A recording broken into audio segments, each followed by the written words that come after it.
What's going on, everybody? It's your boy Smitty here, and as you guys see, this video in particular, talking about the zone play. Now, this is something, I've harped on multiple times, showcasing various videos, and I'm going to do it here again.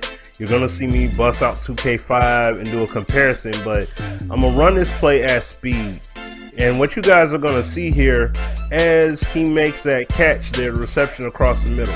This was a problem that we had in Madden 17, because when it came to the Tampa 2 defense specifically, every time it was ran, that middle read would not carry all the way. He should essentially be the third, like a third safety, so to speak. And this is his third. He's supposed to carry this all the way out, regardless of how deep the receiver go. If the receiver is going deep, he's supposed to go with it. Now, on this particular play, though, this was not cover 2. This was not Tampa 2. I had called a blitz on this play. I'm not sure if it was a nickel blitz or not, or if it was out of the 4-3 blitz. But it's basically where these two linebackers, he's going to cover this portion of the field, and he's supposed to cover this portion of the field. Now, from what's coming across his path, there's only one receiver here that he's responsible for. Now, what we need to see happening going forward with Madden, I definitely want you guys to get active in the comment section with this. We need to see organically this develop. We need to see guys organically take up responsibility based off of what they see in front of them, and showcase the differential as far as, some guys, everybody has the ability to cover, but there are guys that can cover on, cover average, cover good, cover great. Some guys they're poor at it. Okay, they may have great reaction time, but they're not great at coverage unless the ball is literally in their line of sight. So here he's looking back, and then it's like, as soon as the ball is thrown, now Jared just stops covering. Why would he? Now my thing is, why would he stop covering right here? Why would he stop? See how that reaction is? Now, this is in simulation setting. Now, if this was, I know we all, say if there was money on the line. Heck, if we're playing in a sim league and money is on the line, yes, I would be infuriated if that happened, because I'm like, dude, he's supposed to cover this portion of the field.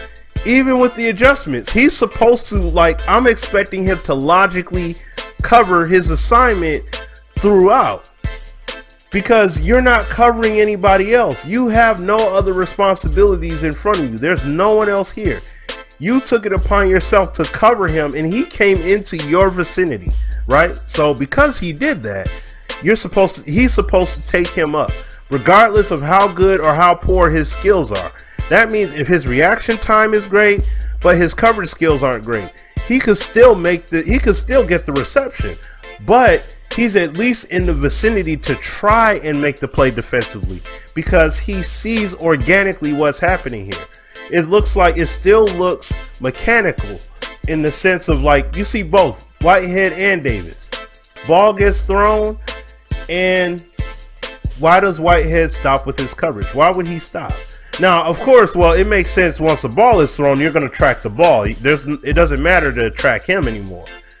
But, once that ball is thrown, though, we want to see Jared. I should see Jared trying to keep this receiver in front of him. Try and keep him between him and the safety over top. So the best thing for him to do at this point, okay, Slay is right here. He's got this covered. So if anything, he's got this covered right here. You got a receiver cutting across the field. If he throws that pass, you got defenders here to cover that. You see what I'm saying? He'll gain some yardage, but the purpose of the zone is for him to cover over top. So then you go over here, though.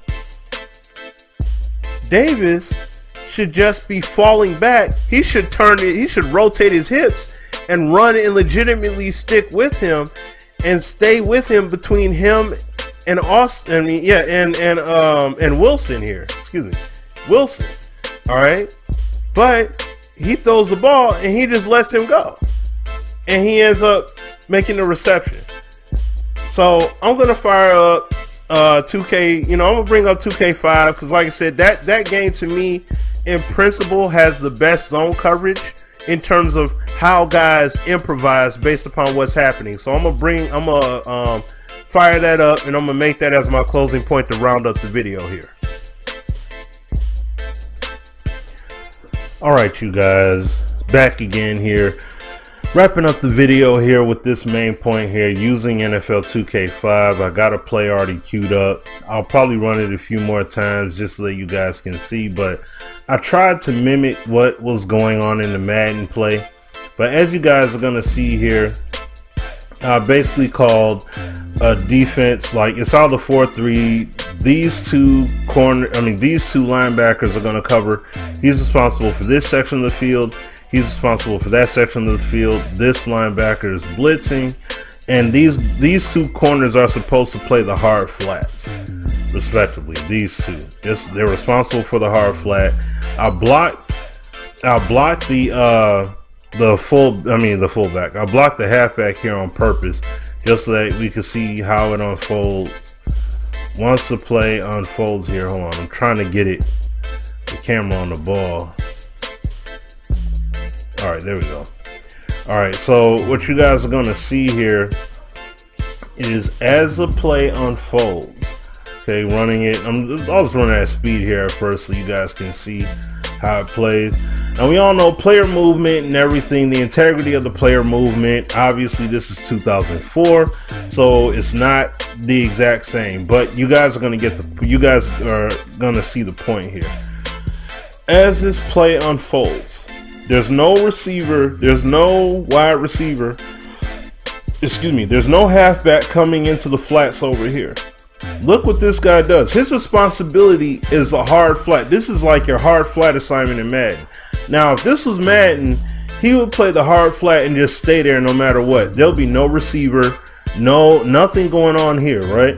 When you're out there in the field, you should be continuously looking for work, not just sitting in one spot. But see, you're gonna see how he just drops back immediately because, you know, he chucks him. Okay, but there's nobody else there. So what does he do? He immediately picks up the next closest threat, right? Which is this receiver. And he becomes a cushion between him and the safety there, as he should. Now, going across the field here, looking at it a little bit further here. On this side of the field, receiver runs his route. He gets chucked there. Cornerback stays right there with him. He's responsible, now mind you, he's responsible for the flat, but he goes beyond his flat assignment, but he's the next closest receiving threat in his vicinity. So he dynamically adjusts to what the offense is doing, and he plays that. The two linebackers, like I said, he's responsible for this portion of the field. He's responsible for this portion of the field. This guy blitzes. This linebacker blitzes. So, as you can see, this receiving threat is covered, right? So even if it's one-on-one, it's a 50-50 shot of him stopping that pass. Here, this receiving threat is pretty much cushioned. So if I throw the ball, if I thread the needle there and make the play, okay, then I made the play.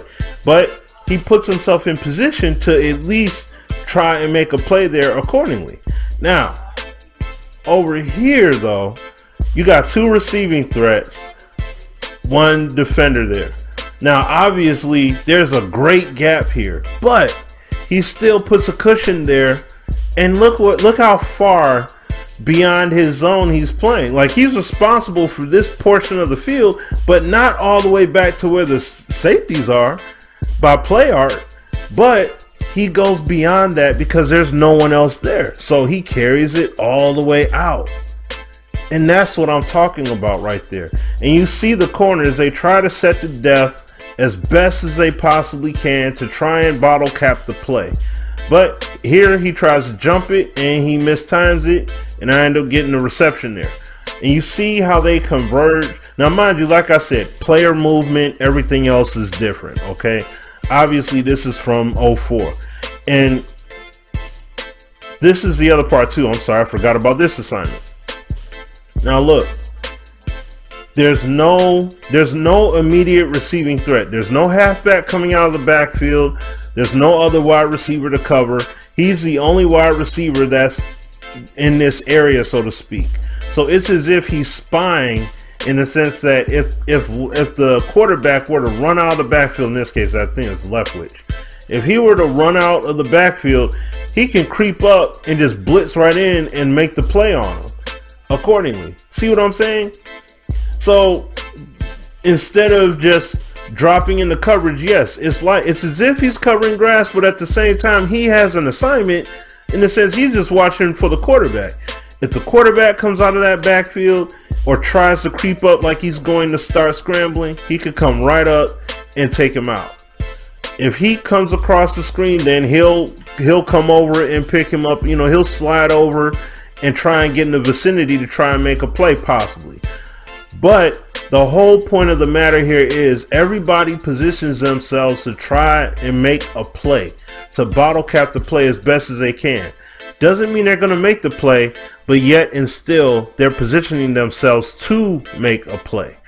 And that's the thing that we need to see happening in Madden. We need to see the zone play stretch well beyond, you know, beyond just the regular play art, in reflection to what the offense is doing, i.e. situational awareness by the secondary. And that's what we need to see happening going forward. That's what we truly need to see.